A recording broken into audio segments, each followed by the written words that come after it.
Somos BM Online. Conectate con nosotros. Y una personalidad de la escritura, del periodismo, de las historias, de las anécdotas, del mundo en general, nacional e internacional. 50 años hace que abrazó el periodismo y creo que tiene ahora 65, más 10, ¿verdad? Bueno, somos más o menos iguales, iguales en edad, en conocimiento, él es una Biblia. 4 años más que yo tiene él, que no es nada. Más o menos estamos ya oteando el horizonte para otras cosas, pero en el sentido creativo, porque siempre uno crea cosas. La imaginación es más importante que el conocimiento. Eso lo dijo Einstein, Albert Einstein. La imaginación, uno imagina cosas y las concreta, ¿verdad? Y este señor, al quien lo vamos a conocer ahora, y quiero un fortísimo aplauso para él, sabe mucho y vivió mucho, disfrutó mucho, y nosotros aprendimos mucho de él también, seguimos aprendiendo de él. Señoras y señores, aquí está Chiqui Ábalos. Gracias. ¿Cómo te va, César? ¿Qué tal? ¿Cómo estás? Ábalos. Tanto tiempo, ¿no? César Ábalos. Es notable cómo vivimos a veces en la misma ciudad y no nos vemos nunca. No, pero un privilegio para el que les habla, Bruno Masi, tener aquí a este genio, porque es una caja de Pandora, en el mejor de los sentidos, ¿verdad? Donde surgen cosas así abruptamente, y también el bagaje de tantos años de conocer el mundo, porque conocer el mundo no solamente físicamente, sino conocer a los personajes del mundo, y amén de las experiencias que tuvo personalmente Chiqui Ábalos, César Ábalos, hijo. Viviste en Francia, estuviste en, qué sé yo, en Colombia también estuviste. Colombia, en la época difícil de Colombia. Pasaste por Perú también, ¿verdad? Perú, Colombia, viví en Brasil, por supuesto, Argentina. Yo nací en Buenos Aires, en el exilio de Stroessner. ¿Ah, sí? Sí, pero soy más paraguayo que el contrabando. Qué bueno eso. Así que... Bueno, pero aquí seguimos teniendo algo de Vinicius. Y este señor con el que estamos conversando ahora, que vuelvo a insistir, es un privilegio para nosotros que nos haya guardado un tiempito de su valioso tiempo aquí para venir a charlar. Él entrevistó a Vinicius de Moraes varias veces. Sí, varias veces. Lo conocí en un congreso que se hizo en Bahía, en el 73, una cosa así. 83, no recuerdo bien. 83, sí. Y después varias veces más. Y tuvimos una relación así, ¿cómo se llama? A través de cartas. En esa época no había WhatsApp, no había ninguna de esas cosas. Y también lo visité un par de veces, estuve con él y me deslumbraba así con su salida. O sea, era una persona que vino a disfrutar de esta vida. Vino a disfrutar de la vida. Una especie de Buda, de una serie de ¿Y qué es para vos la vida? ¿Qué es la vida para vos? La vida, como diría Vinicius, la vida es un acto de encuentros, aunque haya tantos desencuentros en esta vida. Y yo creo que sí, que es esa, que tiene sus caras, que hay que interpretarlas, sus matices. Pasamos a veces de la alegría a la tristeza con una facilidad espantosa. Y entonces no es previsible. Y probablemente esa imprevisibilidad es lo que le da un toque muy diferente para el que hay que estar preparado siempre. Hay que estar preparado siempre. Y yo creo que hay que estar preparado siempre porque la alegría es un momento, ¿cómo se llama? breve, efímero, y hay que saber administrarla, también esa alegría. Pero como otra vez Vinicius diría, a tristeza no tiene fin. No tiene fin la tristeza.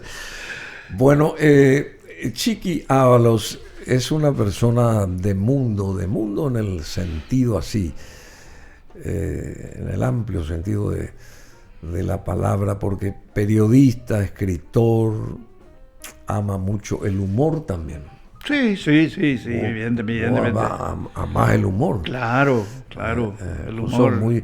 Y la parte creativa, porque vos sos inmensamente creativo, Chiqui. ¿Cómo de una palabra, de un texto, de un momento, de una cosa surgen cosas así ampliadas? Sí, el proceso de la creación es, bueno, hasta ahora se sigue estudiando, ¿verdad? Pero nace de pequeñas ideas, de pequeños conceptos, de pequeñas palabras a veces, o de la contemplación simple de, no sé, ayer estaba viendo algunas cosas, objetos que me remontan al pasado, qué sé yo, y entonces me guían por un proceso creativo de creación y cómo traducirlo eso en palabras, que es lo más difícil, ¿verdad? Cortázar decía que hay que reconquistar la palabra, porque a veces no traducen con fidelidad las emociones. Entonces había que la reconquista verbal. Con fidelidad las claro, emociones. hay que hacer la reconquista verbal de la realidad, decía él. Y creo que yo estoy muy de acuerdo con eso realmente. A veces las palabras no pueden contener en una simple expresión un razonamiento o una idea o una serie de cosas. Decime, vos periodísticamente vos comenzaste, me parece, en ABC. En ABC. En el 78, ¿puede ser? ¿O antes? 68. 68, o sea, sí, en la primera época, la de... 68. 68. Realmente en el 68, sí. Comencé a escribir algunas cosas. Y en esa época ya en la redacción estaba, ¿cómo se llama? Alcibiades también. Alcibiades estaba. La vez pasada lo hablé con Alcibiades y le dije, che, ¿hace cuántos años que estuvimos cerca de una redacción? Y me dice, ¿y querés que te diga la verdad acá fuerte? Me dice, pues estábamos con un grupo de amigos. Y bueno, le dejamos arriesgarnos. Y entonces me dice, bueno, 57 años hace que estamos en una redacción. Y entonces le dije, bueno, tenemos que celebrar. Entonces me dice, no, vamos a esperar a los 60 para poder... Bueno, y bueno, en esa época estaba casi Elio Vera, había una generación así muy... Elio Vera. El guaireño estaba ahí. Bueno, el grande, que vamos a tocar su personalidad a través tuya también. Pero vos para ABC, justamente en aquella época, me parece, o ya más entrando a los 70, llegaste a entrevistarte con Asturias, con Neruda también, con García Márquez. Bueno, te cuento la historia. Cortázar, por supuesto. Por un año, por una circunstancia así muy triste, yo soy hijo único, mi madre murió en el 71. Y yo ya lo conocía, tenía alguna relación con Rubén Vareiro a través de cosas que él le mandaba, que escribía. Con Roa, tengo fotos de esa época también. Yo lo entrevisté a Roa ya antes de que sea el boom en el 68, 69. Y entonces decidí finalmente decirle, bueno, quiero tomar una pequeña distancia de esta situación. Y fui a Francia. A Francia un poco alentado y guiado sobre todo por Valério Zaguier, que tenía muchas relaciones y pertenecía a la gente de Latinoamérica, que estaba huyendo de los procesos militares que se estaban instalando acá. Entonces ahí comenzaron a establecerse en España Vargas Llosa, García Márquez. En Francia estaban, Neruda era embajador de Allende en Chile, de Chile. Estaba Asturias, estaban todos los del boom. Y entonces gracias a eso yo tuve acceso y era corresponsal para Europa de ABC. Sí. Y ahí pude hacer una serie de entrevistas a todos ellos. ¿Cómo que se llamaba esa época de ese boom recién mencionado? Había un término. ¿Del realismo mágico? Ese sí. El realismo mágico. Nosotros tenemos imágenes del embajador Zaguier, Francia, más informes, Francia, perfectamente. A ver si ubican esas imágenes. Ese viaje que hicimos con Nila López fue maravilloso. Cuando estaba la Copa del Mundo allá en Francia, y acá nosotros tenemos la Copa Sudamericana y recibimos con toda la desidia de Asunción a estos señores que van a venir de Brasil y de Argentina. Bueno, eso entre paréntesis nomás. Chiqui Ábalos, sos una persona muy creativa. Me trajo también este libro de La otra cara de H.C. Chiqui Ábalos. Así que allá tenía una cámara, o acá tenía la cámara, ¿verdad? Acá está la cámara. Bueno, hiciste muchas cosas y también conociste a tanta gente. Y ABC internacionalmente, estando allá en París, te sirvió de espalda, digamos, de espalda, ¿cómo se dice? Sí, de respaldo sería. Sí. ABC como medio. Sí, de alguna manera sí, pero no te olvides que ABC no había cumplido aún 4 o 5 años. Estaban haciendo. Estaban haciendo, y el único medio que conocían era La Tribuna por la trayectoria, era el decano. La Tribuna es de 1925. Sí. Entonces es más un diario que era más familiar, digamos. Pero de todos modos la mano de ABC fue increíble. Entonces pude hacer todas esas entrevistas que se publicaron en las páginas de ABC. Quería reunirnos alguna vez en un libro, pero como diría Bray en sus memorias, estamos más cerca del final que del principio. Entonces hay que aprovechar el tiempo de la mejor manera posible, claro. Bueno, y después fuiste, ¿y qué más qué más lograste, decir así muy, ¿qué más te dio Francia, París, en ese momento? Porque estuviste 4 o 5 años, sí, me parece. Sí. Y estuviste por la Sorbona también estudiando ciencias políticas, me parece ahí. Sí. ¿Qué pudiste sacar de esa Francia de ese momento?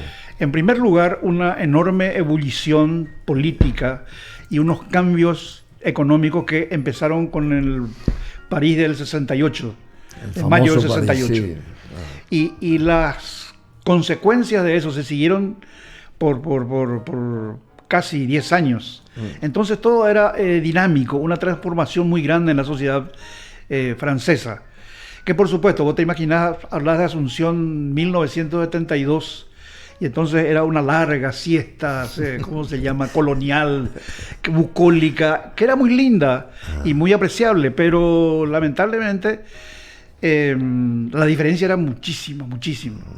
Entonces, al ser latinoamericano, estar con ese grupo de gente, entonces me tiró un poco también políticamente hacia la izquierda.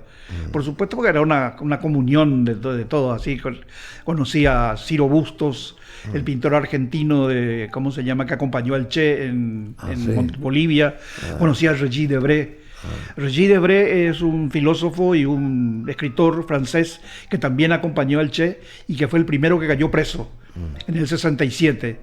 Y entonces la inteligencia boliviana, que era la inteligencia de Estados Unidos, de la CIA, que lo seguía a Guevara, decidió que era muy importante. Y él confesó que él aceptó que el Che estaba en Bolivia, porque hasta ese momento era una especie de sombra que le ubicaban en Angola, le ubicaban en varios países, qué sé yo. Pero la confirmación vino a través de este filósofo Regis Debray, que también formaba parte, pero con un poco de cautela por los otros constituyentes del grupo, ¿verdad? ¿Qué época aquella? Porque después fuiste a Colombia. Después fui a Colombia, donde estaba todo lo de Pablo Escobar y qué sé yo. Vos caíste ahí, me parece. Caíste en ese momento, y donde todos estaban temerosos porque no se sabía qué iba a pasar al día siguiente. Y te hiciste amigo, me parece que de un director de un diario importante. ¿Cómo que se llamó este señor? Guillermo Cano, ¿puede ser? Guillermo Cano, del Tiempo. El Tiempo. De Bogotá, que después lo mataron porque era candidato presidencial. Hay una película, una serie, ahí aparece cuando lo matan. Sí. ¿Y qué se vivía en ese momento? Y se vivía un momento demasiado... estaban de moda los secuestros, estaban las bombas colocadas, estaban los que no querían que se incluyera en los acuerdos con Estados Unidos la extradición, y entonces fue una pelea muy grande. Y ahí tuve la sensación muy extraña de tener que ir a cenar a un lugar y tener que ir con la mesa contigua con 4 o 5 guardaespaldas. Porque ahí yo conocí a un señor que había estado acá, que era amigo de mi padre, Jaramillo, un dueño de una gran fortuna, de cafetalero, banquero, etcétera. Y él me invitó a pasar un tiempo en Bogotá. Sí, y bueno, y pasé con ellos, qué sé yo, un tiempo bastante largo, hasta que de repente las cosas se comenzaron a enrarecer. Ellos viajaron a Miami, porque tenían también plantaciones de naranja en Miami. De café, me parece. De café y naranja. Porque entonces evitaban tener que pagar impuestos como exportación, sino era producción nacional. Y a raíz de eso, bueno, entonces le habló a uno de los dueños del comercio de Lima, Miró Quesada, y le dijo, bueno, ahí te envío un chico para que esté contigo un tiempo por lo menos. ¿Cuántos años tenías en ese momento? Y en esos años, tenía 24 años. ¡Ah, la puta! Un pibe. Y llegaste a Lima. Llegué a Lima. Llegaste al Comercio, ¿verdad? Llegué al Comercio de Lima. Un gran periódico. Y es el periódico más antiguo de América. Y ahí también.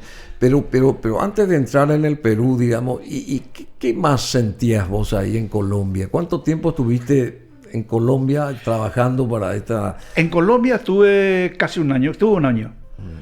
Y ahí conocí a alguna gente como Daniel Samper Pizano, que es un escritor colombiano, pero como él se quejaba siempre, es un intelectual colombiano de primera línea, periodista, y él se quejaba siempre de que como él estuvo como libretista de Lelutier, sí, como creativo de Lelutier, estuvo en 1 o 2 discos. Entonces decía, la gente me conoce mucho más por ser libretista de Lelutier que por todo lo que hice en filosofía y en periodismo en la vida. Entonces se quejaba así con mucho humor, ¿verdad? ¿Qué es ser periodista y qué es ser escritor? Sí, ¿hay diferencia o es la misma cosa o cómo es? No. García Márquez dice que el periodismo me enseñó a escribir todos los días de mi vida. Entonces ahí tienen concomitancia una serie de factores, como por ejemplo la urgencia, la rapidez, porque hay que cerrar páginas para que salgan al día siguiente, y eso genera también una mayor atención, una serie de cosas. El escritor es mucho más pausado, necesita elaborar mayormente las frases, darle el tono exacto que no se le da a veces por la premura en el periodismo. Y yo le decía siempre a Elio Vera, que como yo soy muy ansioso, no tenía la paciencia, él siempre me reclamaba de no escribir un libro, ya en esa época. Y decía, yo no tengo tu paciencia. Él tenía la paciencia enorme del burilador de palabras. ¿Cómo es? Burilador. Burilador es el de los diamantes. ¿Qué es? Sí, claro. Claro, el que le va, ¿cómo se llama? Tallando los diamantes. Para sacarle el brillo necesario. Y bueno, yo le decía que era un burilador de palabras. Aprendí esa palabra. Y bueno, y después... Y él me decía que sí, que hay que tener mucha paciencia realmente para poder hacer eso. No hay nada que hacer. Entonces es un trabajo más descansado, más sereno, más cauteloso, más preciso. Como te digo, un burilador de la palabra hay que ser. Y bueno, yo siempre me dejé llevar un poco por la urgencia, por la adrenalina que te genera una información, por ejemplo, que no sé si en este momento, con tantos cambios que han existido dentro del periodismo, se da con tanta frecuencia.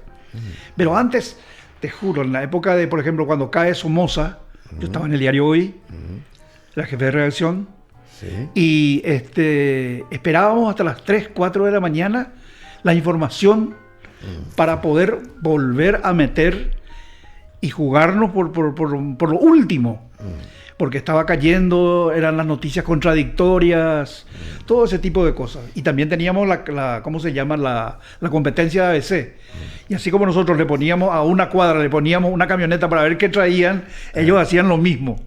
Sí. Y bueno, entonces era una competencia, te diré mucho, no sé si sana, pero mucho más activa. Como por ejemplo dice, las redacciones eran ruidosas, ahora no entienden cómo se podía concentrar uno con tanto ruido. Y Vargas Llosa, en su libro anterior que escribió, decía, por ejemplo, que ahora entró a una redacción en un periódico sueco y parecen unos hospitales, por el silencio que hay, casi totalmente desinfectados, qué sé yo, y sin el bicho de la curiosidad y cosas por el estilo.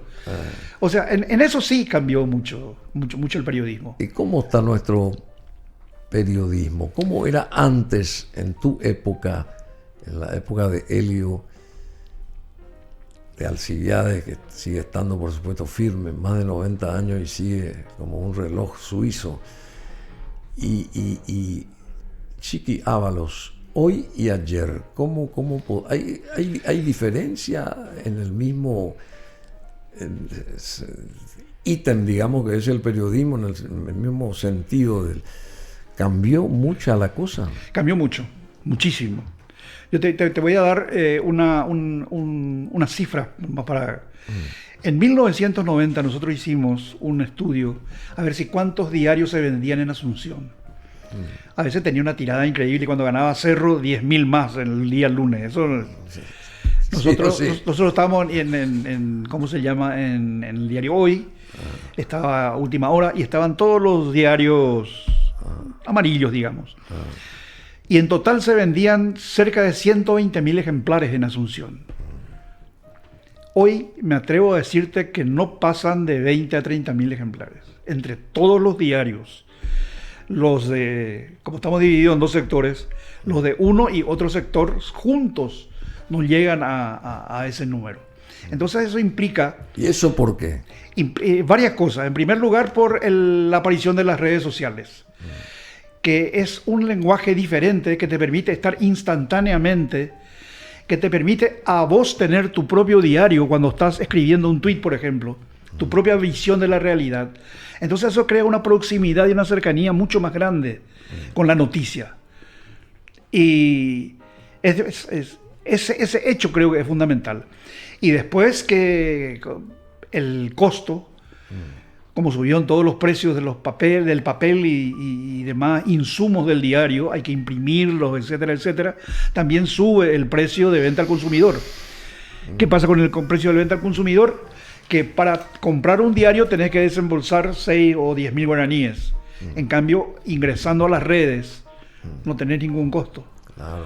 Entonces, eso significó que haya una deprecarización probablemente de la prensa gráfica en detrimento de las otras que están avanzando muchísimo. Pero vos dirigiste también periódicos, semanarios. Semanarios, sí. La Opinión, Sí, cuando sí, cayó sí, Stroessner hicimos La Opinión enseguida, un poco a la cola del, ¿cómo se llama?, el fenómeno Alfonsín de la Argentina, con un periodismo más agresivo, periodismo basado en enviados especiales. Viajé yo a hacerle una entrevista a, ¿cómo se llama?, a Montanaro allá en Centroamérica. en Centroamérica. Estuvimos 15 días con Augusto Barreto detrás de Stroessner en Guaratúa. Me acuerdo que te revisábamos la basura. Eso creo que aprendimos de la gente del Watergate nomás. Pero para ver qué comía y cosas por el estilo. Watergate, sí. Bueno, entre paréntesis, estuve viendo también esa serie de los días del Watergate, que es fabulosa. Bueno, otra vez recordando, ¿verdad? Bueno, Chiqui Ábalos, y ese Plan Colombia, ¿qué fue el Plan Colombia? El Plan Colombia... Porque a mí me atrae todo lo de Colombia, che, porque... es un país divino, es un país maravilloso. Un país maravilloso. Impresionante. El Plan Colombia, ¿qué fue el Plan Colombia? El Plan Colombia fue una ayuda del gobierno americano, que eran $5.000 millones anuales para el combate a las drogas. Ellos decidieron que Colombia era el epicentro de toda la producción y que o eran productores o caía ahí en la parte de distribución posterior. Y entonces hicieron unas inversiones enormes que nunca dieron el gran resultado realmente. Tuvieron que abandonar después, pero le permitió a Colombia tener una infraestructura física imponente como para poder enfrentar al delito en Colombia. Como por ejemplo... ¿Fue una cuestión el plan Marshall, una cosa así también, más o menos? Sí, el Marshall fue más destinado... Sí. A reconstruir toda la... O sea, reconstruir a la parte de, ¿cómo se llama?, de salud, a la parte de economía, a la parte de alimentación, o sea, era... pero era en ese criterio, con ese criterio era. Decime, y ese tiempo tuyo en Colombia, en Bogotá, y detrás del periodismo, y abriendo los ojos, los oídos, y qué sé yo, la era de este señor Pablo Escobar Gaviria, ¿cómo vivía Colombia, la gente colombiana? ¿Qué vos extranjero en ese momento, pero metido en ese mundo, qué se sacaba de ahí, digamos? ¿Cómo uno estaba todos los días? Y había un temor enorme en la población. Un temor enorme que cambió que iba cambiando de a poco las costumbres. Después empezaron a venir otros grupos, los paramilitares, los extraditables, una serie de grupos armados que estaban enfrentados entre sí. Y entonces enrarecían el ambiente de la vida en Colombia. Ya había mucho más cuidado, la gente incluso evitaba comprometerse, porque de uno u otro lado, o de las FARC, que empezaron ya en el 62, o del gobierno mismo que trataba de reprimir a esas fuerzas, había, y en medio toda la parte de contrabando, de drogas, o sea, era insalubre ya vivir en esa época en Colombia. Decime, y Medellín era la cuestión medular de eso, ¿verdad? Medellín era uno de los grupos, uno de los sectores así más controlados por las drogas. Había zonas completamente liberadas. Marquetalia, por ejemplo, era, qué sé yo, ellos tenían ejército propio, tenían leyes propias y vivían de dos cosas principalmente: del impuesto revolucionario que se le cobraba a todos los integrantes, todos los que tenían granjas, productos, etcétera, etcétera, y de los secuestros.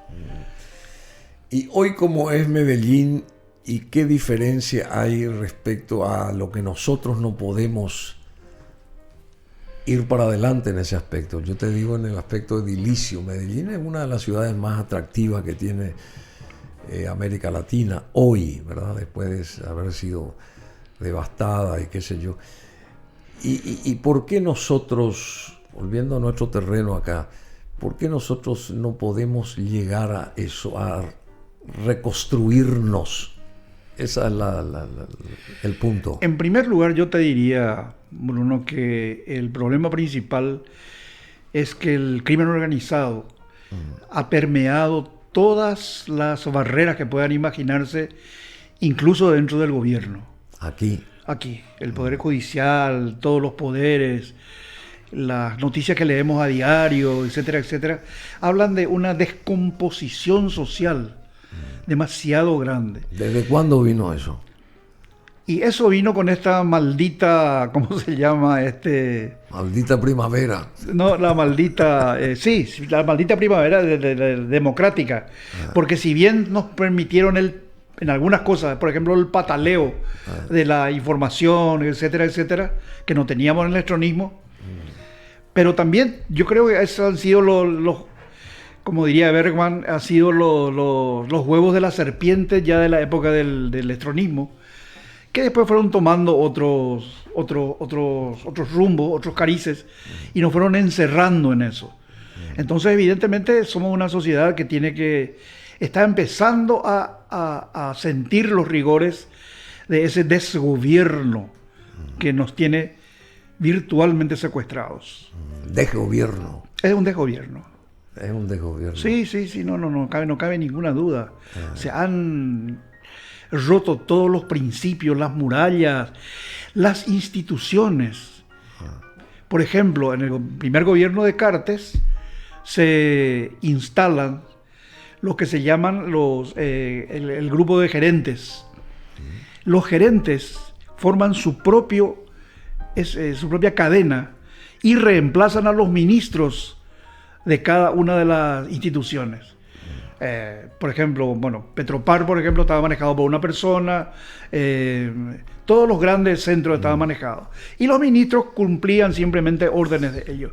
Entonces se alteraba el principio de rendición de cuentas, de un montón de cosas, porque se generó un gobierno de 9 gerentes y ellos manejaban a su manera el tema. Esa fue la mayor ruptura de las instituciones que se dio. Y bueno, y después, por supuesto, el Poder Judicial permeado, increíble, venal, con sentencias donde no triunfa la razón, sino el que tiene más posibilidades de seducción al conocimiento de los jueces. No, es otra cosa. Y se va extendiendo eso a todos los niveles, incluso alcanzando las elecciones de las facultades, las elecciones internas, alcanzando a los clubes. Los clubes están en este momento inficionados por grupos políticos. Las cooperativas, que era una buenísima idea, de pronto también fue dominada por los políticos. ¿Por qué? Porque al no estar controlada por el Banco Central del Paraguay, entonces tienen una libertad enorme. Tierra de nadie. Claro, y entonces capturando eso y otorgándose créditos, como ocurrió, por ejemplo, con San Cristóbal, que salieron con 40.000, solamente el presidente tenía 26.000 millones de guaraníes de deuda en su propio banco, en su propia cooperativa, y después todos los amigos del poder. Desde desde la INCOP, que se encarga del control, pasando por una serie de personas más. Y hoy este gobierno tiene un gobierno, digamos. ¿Quién es la brújula de este gobierno? Yo creo que leí hace un par de días unas declaraciones de Prieto, el de Yo Creo, y decía que a Peña no le interesa realmente el país, sino que está en la recaudación salvaje. Sí, me quedó también eso. Entonces, ya es una aceptación pública, digamos, de una relación que ha venido destruyendo, y no solamente la institución de la presidencia de la República, que en este momento no significa absolutamente nada. ¿Ah, sí? No. Sino en todo el esquema del mando del gobierno. La prepotencia, ¿cómo se llama? Yo le escribí una vez y creo que me trajo muchos problemas. El matonismo seccionalero al poder. Son cosas que no se pueden solucionar en 1 o 2 días y que están ya dentro del ADN de las nuevas generaciones, esas de los Nepo Babies y de toda esa gente que en este momento no pretenden ya, también sugerido por Peña, de que más importante no se hagan los guapitos, más importante es ser del Partido Colorado, tener una pañoleta que un título, por ejemplo. Entonces, ¿qué quieren ser? Voy a hacer un paseo por los estratos de la juventud en este momento. ¿Y qué quieren ser? Vista de aduana, una serie de profesiones, no suponiendo que sea una profesión, ¿verdad? Una serie de recursos que no están en el ordenamiento lógico de una sociedad ordenada.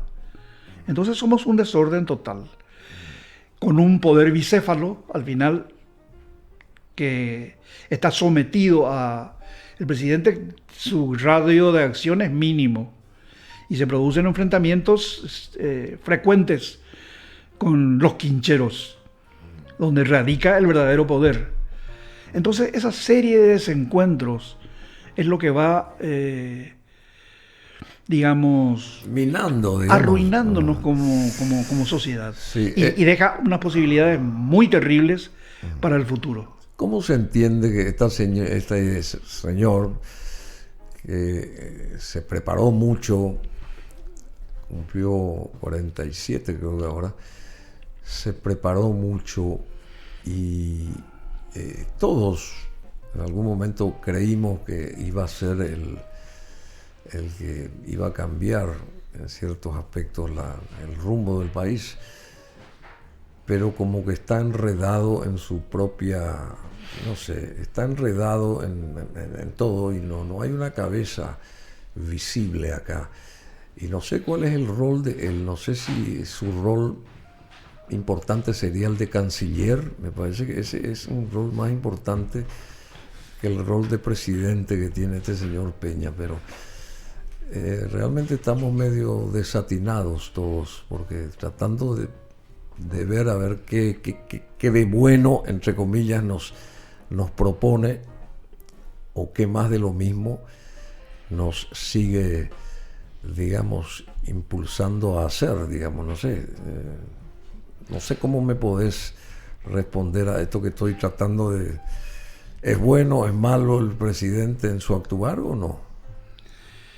Yo creo que, en primer lugar, coincido contigo. La decepción que ha generado en un electorado que creyó en sus pergaminos académicos, de pronto se vio traicionado por la serie de hechos que son de conocimiento público, como por ejemplo el de haber sido, mientras era presidente de la República, 1 año y pico, 2 meses, socio de o accionista de un banco. Eso es, ¿cómo se llama? No sé, no existe en ningún... Inaudito. Es inaudito, sí. Y después, por supuesto, yo creo que más que canciller sería un buen relacionalista público del Paraguay, que es lo que pretende hacer, pero tampoco sus resultados son óptimos. En la última semana, 3 empresas extranjeras han decidido irse del país por las sentencias, como se llama, judiciales, totalmente tiradas de los pelos. Y entonces las 3 empresas ya comunicaron, una boliviana, una de Brasil y otra no recuerdo de dónde, que se retiran. O sea, no solamente no hay el ingreso de nuevas inversiones, sino los que tenemos se están yendo justamente por esa manera de manejar el país, con especial beneficio a una clase, a una casta de amigos, empresarios, políticos, que son los destinatarios de este país. Entonces en un territorio tenemos 2 países.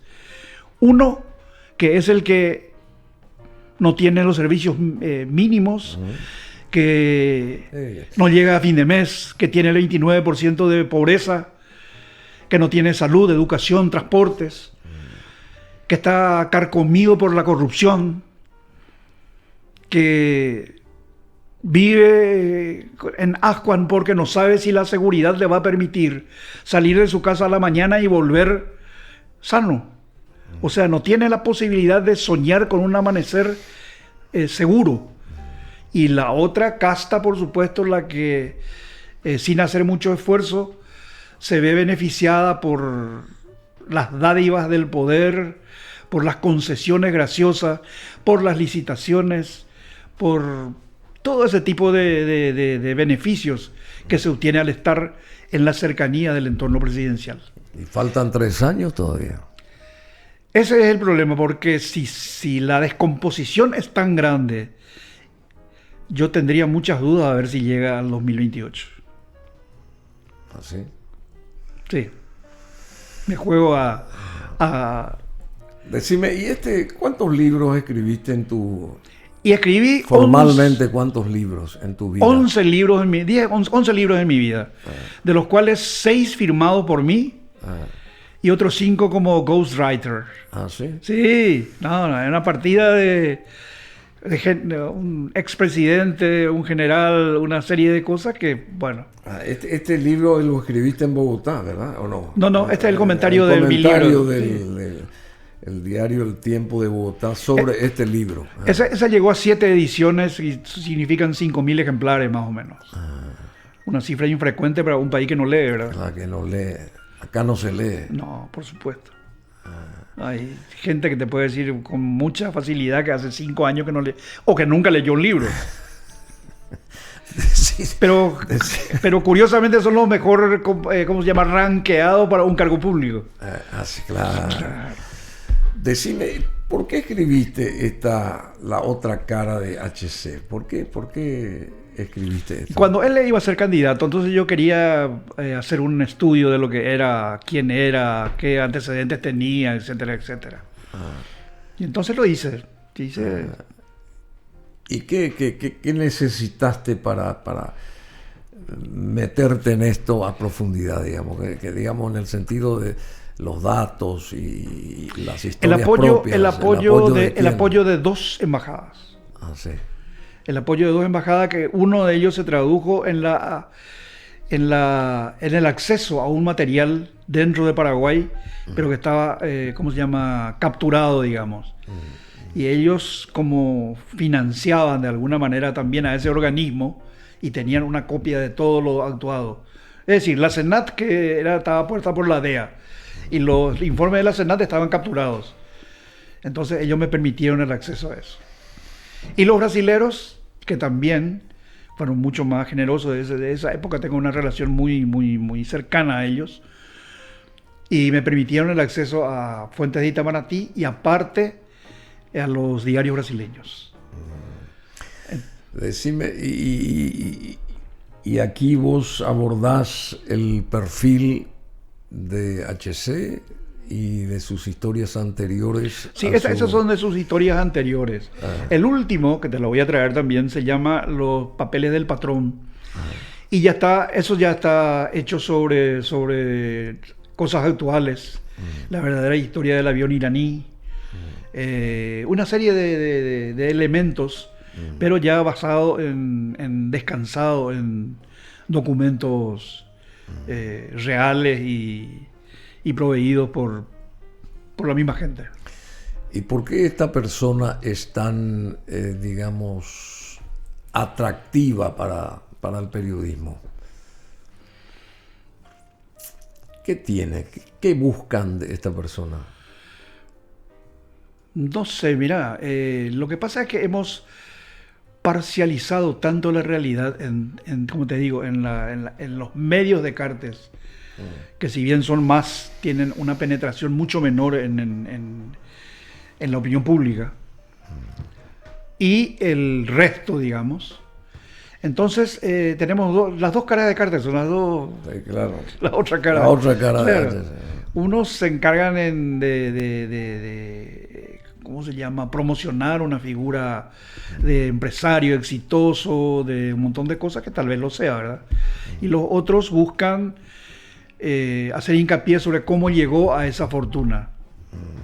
¿Y cómo tiene que ser un presidente, en líneas genéricas, un presidente para que sea respetado, apoyado y, si se quiere, acompañado por el pueblo? No sé si va a darse en Chile ahora con Kast, cuando llegue este señor, que me parece que es bueno, me parece.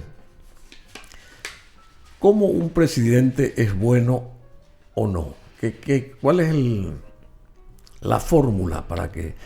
Porque uno está anhelando tener un presidente con todos los honores, digamos.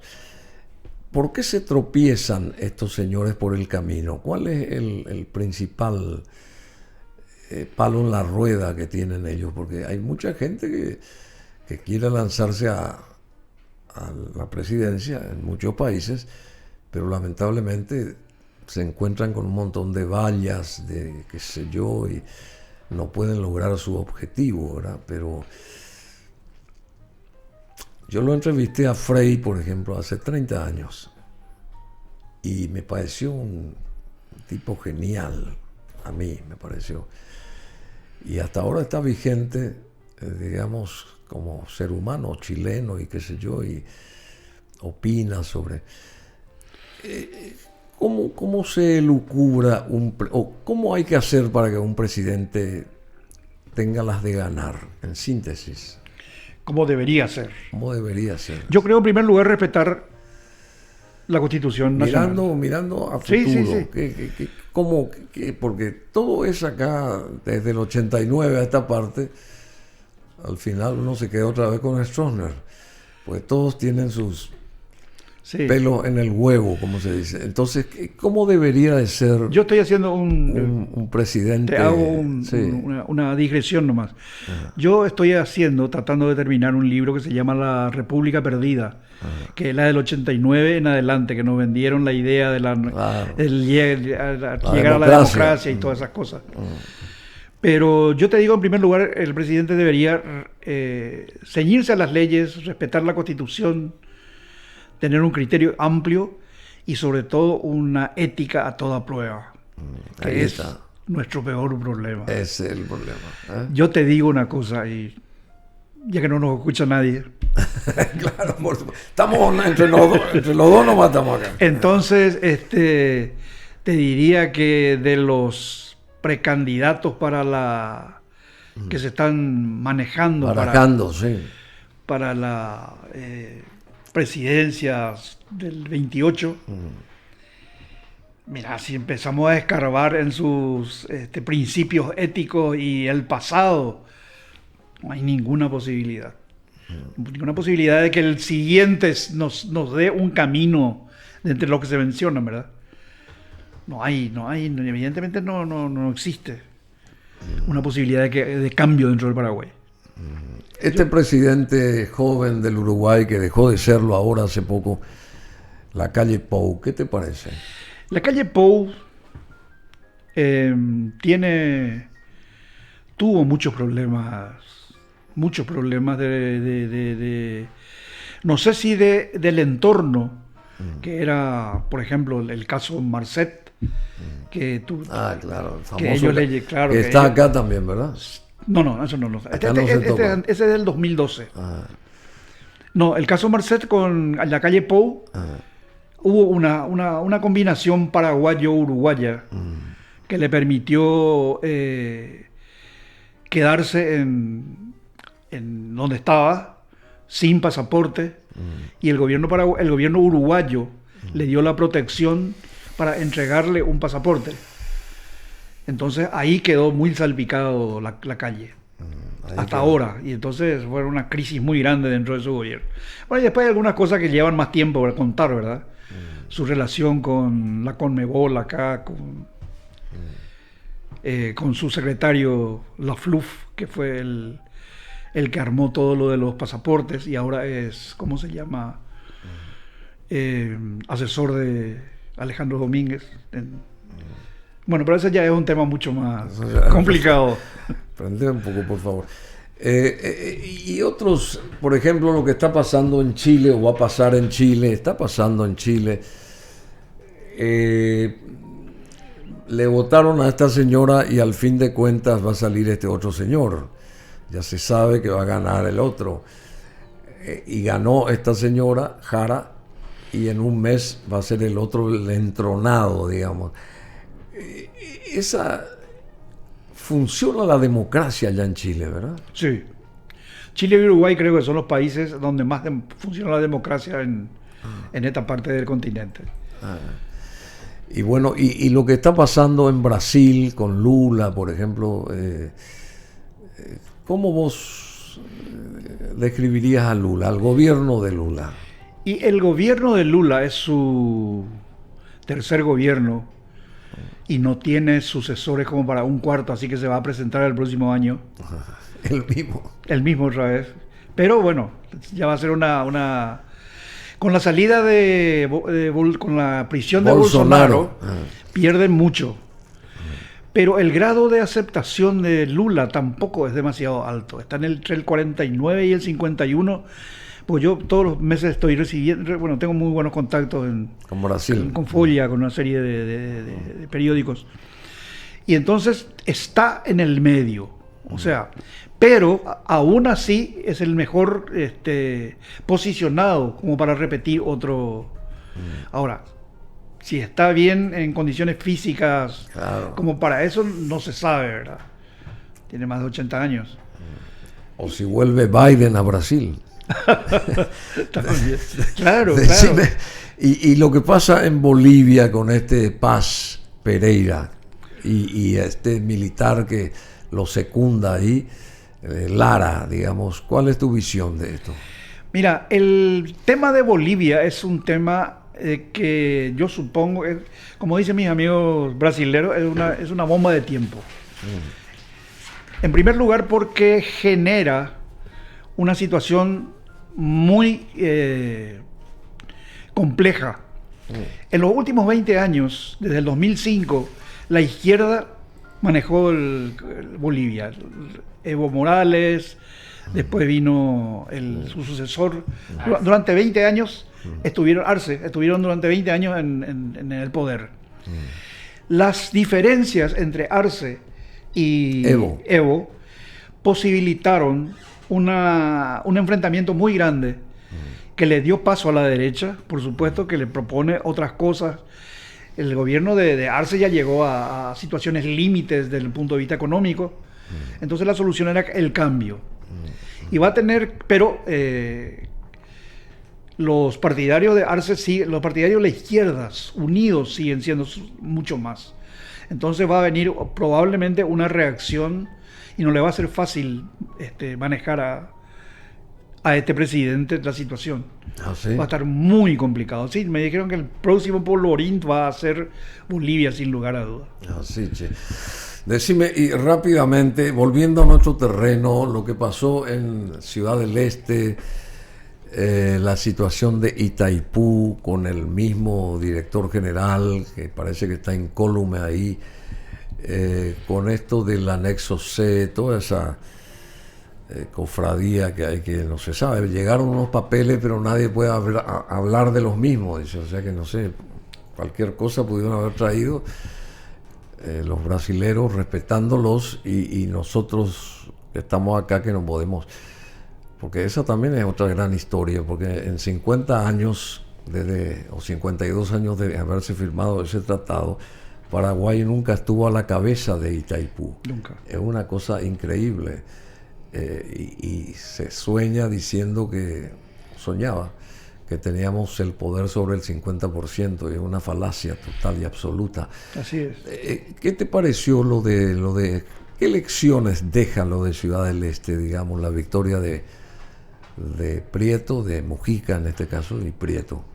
Yo creo que es importante, es un bastión que ha conquistado un grupo determinado que podríamos llamar, no sé si oposición, pero contrario al Partido Colorado. Pero de acuerdo a la información que siempre tengo, lo que ocurrió fue que un mes y medio antes ya sabían que iban a perder. No había ninguna posibilidad de ganar por las tendencias, etcétera, por los malos antecedentes de algunos clanes, como el de Zacarías, por ejemplo. Sí. Entonces, eso generó que el poder central del Partido Colorado no le diera el apoyo suficiente. González Vázquez fue electo de consenso, digamos, con la queja de mucha gente, tanto de Asunción como de Ciudad del Este, que no veían a él el candidato ideal como para pelearle al grupo de Prieto, que evidentemente estaba sobresaliendo. Entonces, ellos empezaron a bajar los apoyos logísticos. Itaipú también hizo un aporte tardío. Cartes nunca apareció, solamente 2 días antes lo recibió en el quincho a González Vázquez. O sea, era una historia de, ¿cómo se llama? Una crónica anunciada. Anunciada. Eso sabían perfectamente.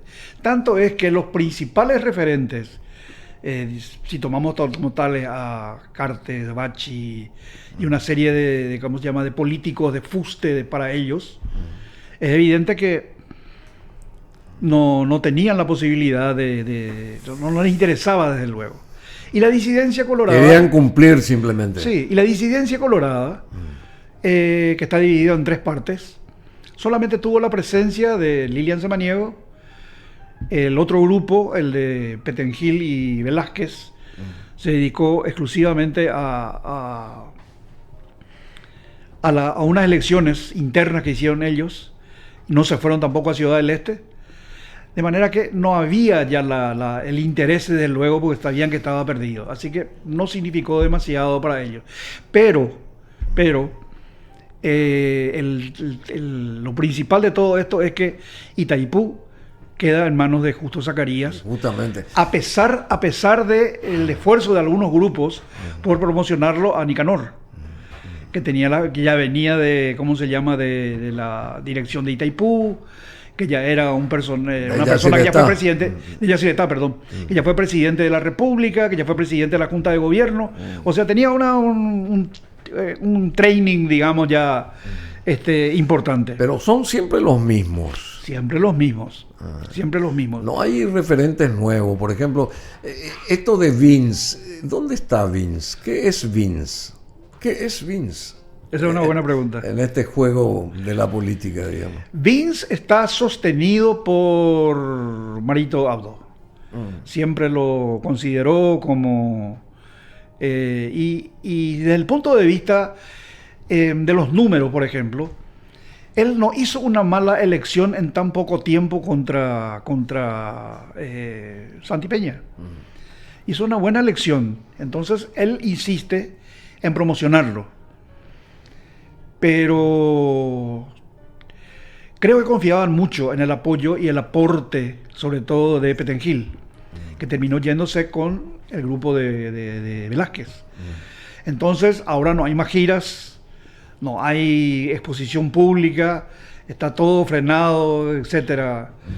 Entonces, eso le disminuye un poco la continuidad de su proyecto.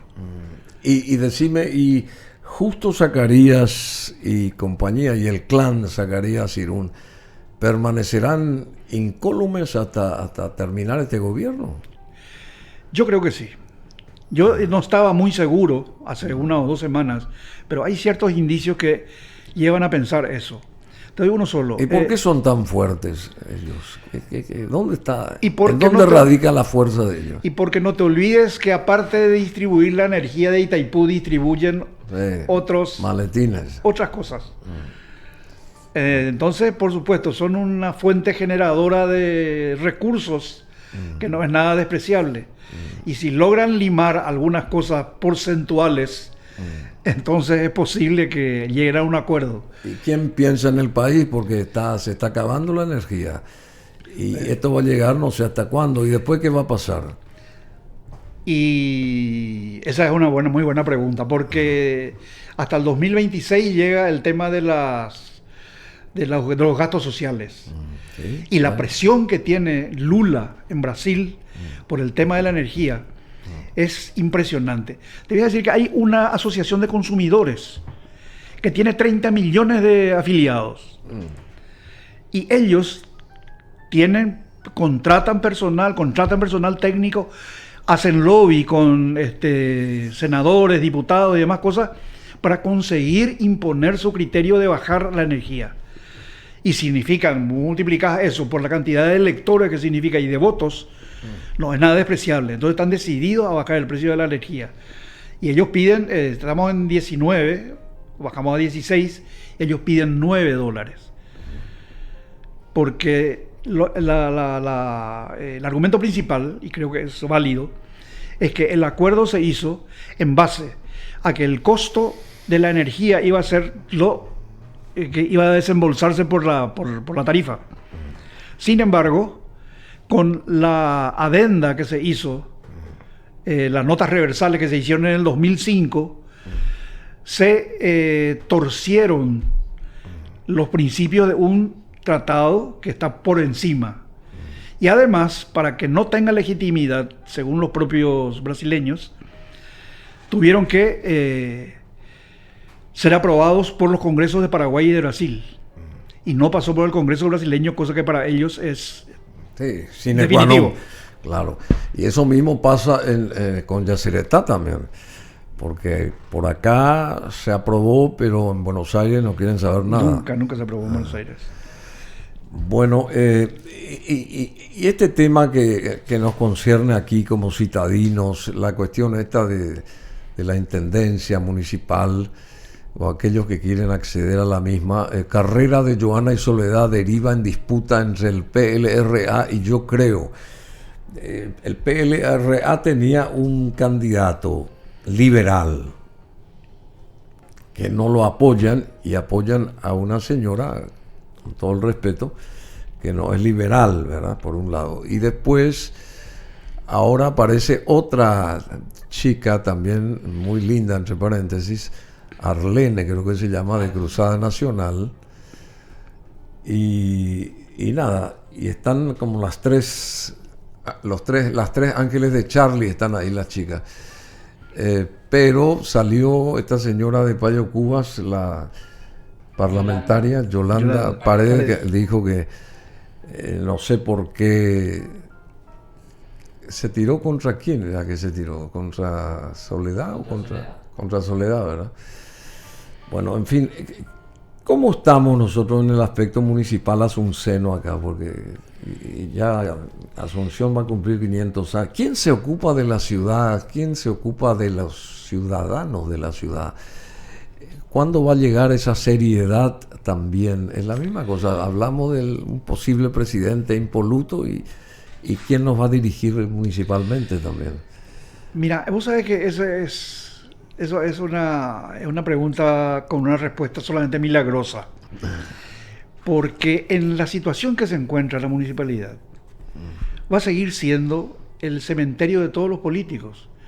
Ningún político pasó de la municipalidad con que todos tenían ínfulas presidenciales y demás cosas.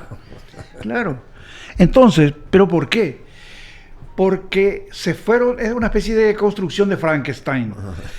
Desde Filizona en adelante se fueron sumando como prebendarios políticos, se fue sumando personal. Ahí en este momento la municipalidad tiene 7.000 y pico de empleados. Más la Junta. Más la Junta tiene otros 2.500, son 10.000. Sí, 10.000 más ponerle unos 500 vendedores ambulantes que circulan por ahí. El día que tengan que irse todos, no tienen lugar donde sentarse, no tienen cabida. O sea, es un despropósito terrible. Y mucho más, por supuesto, lo que se paga de sueldos. Entonces, eso en esas condiciones es inarreglable.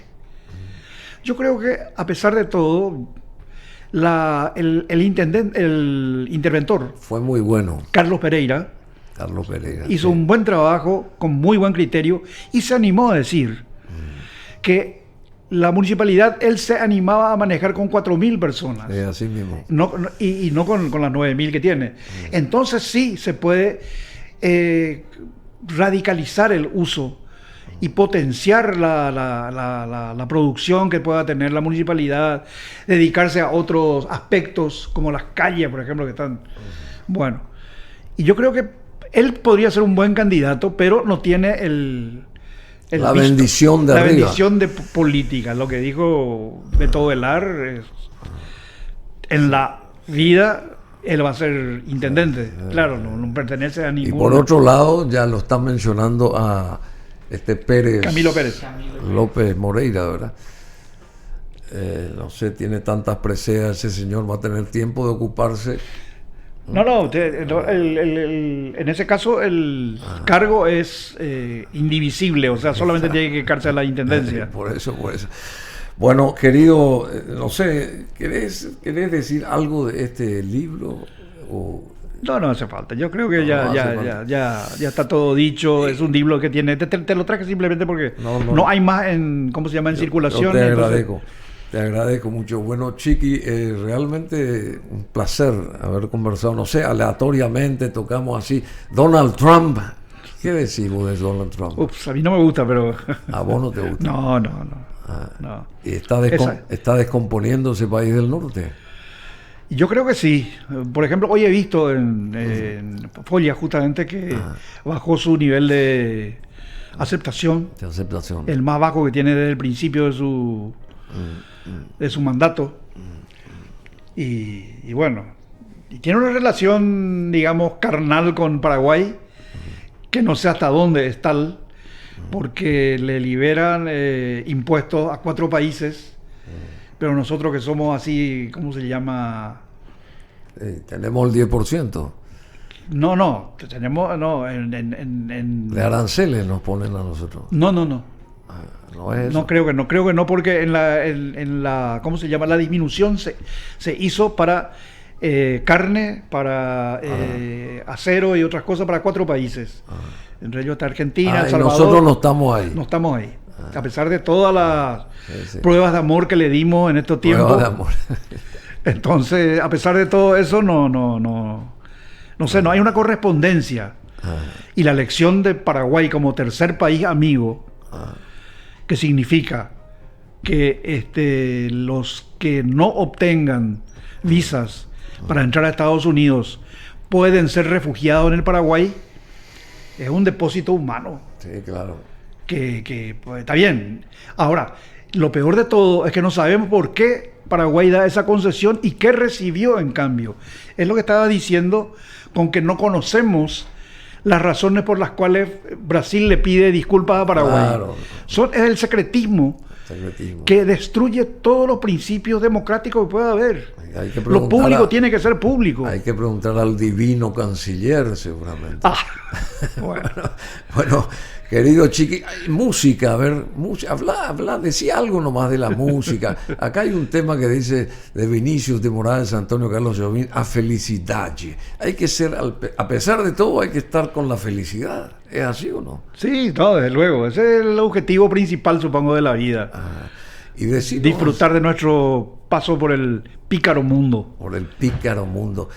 Decime, yo sé que van a venir Fío y Matías, son los chicos jóvenes de la generación Z, me parece, que van a venir aquí, así en instantes, en minutos.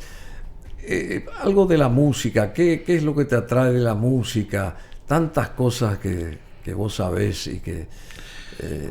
porque vos mezclás también el humor con la música y el buen pasar, porque también sos un sibarita vos. ¿Cómo? Agradecido. No, pero en serio. Y te gustan las reuniones con los amigos, ¿entendés? Tenés ¿cómo se llama? Unos amigos muy cercanos, periodistas, que entablan reuniones periódicamente o semanalmente, no sé cómo hacen ustedes, se reúnen y divagan y qué sé yo. Sí, por nada serio, por supuesto. La seriedad se acabó ahí, se deja con la entrada, con la llave del auto, se deja la seriedad, o si no. Pero sí tenemos unos cuantos amigos, entre todos sumamos por lo menos 2 siglos de prisión. 2 siglos de prisión. Ya como... Bueno, y decime, y la parte de la música, ¿qué decís? La música brasileña te gusta mucho. Sí, yo soy... ¿Por qué? Y porque yo descubrí el Brasil de una manera increíble. O sea, para mí es el país continente, como dijo Juan Pablo II. El que podés disfrutar tienes grandes nombres que a lo mejor no son muy conocidos. Pero, por ejemplo, pintores impresionante como Di Cavalcanti o Di Cavalcanti, cantidad de artistas. Caribe.